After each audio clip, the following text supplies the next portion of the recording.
एक राजा के राज दरबार में एक आदमी आया और बोला, मैं पारखी हूं, मुझे आप नौकरी पर रख लीजिए। राजा बोला, नौकरी पे तो रख लूंगा, पर तनख्वाह 1 रुपए नहीं दूंगा, सिर्फ 1 पाव गुड़ और घुंघरे मिलेंगे। पारखी बोला, ठीक है हुजूर।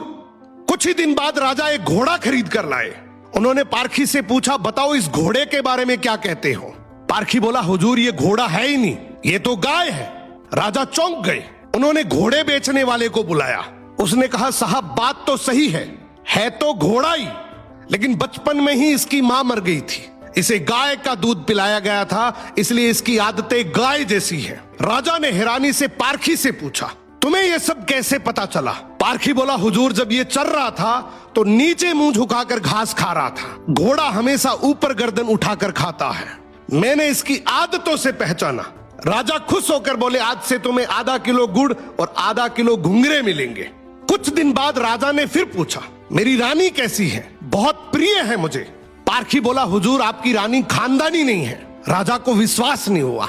उन्होंने ससुराल जाकर पूछा, वहां दादी ने बताया, बचपन में इसकी मां गुजर गई थी, पाला तो मैंने है, मगर दूध इसे दाई मां ने पिलाया है। राजा ने पारखी से फिर पूछा, रानी के बारे में तुझे कैसे पता।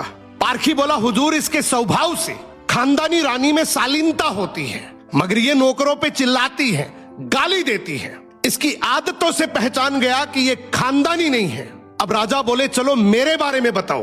पारखी बोला, जान की माफी दे तो बताऊं। राजा बोले, माफी है, सच सच बताओ। पारखी बोला, आप राजवंश के नहीं हैं, आप मुझे भड़बूजे लगते हैं, गुड़ और भंगूरे सेकने वाले। राजा घबरा गए।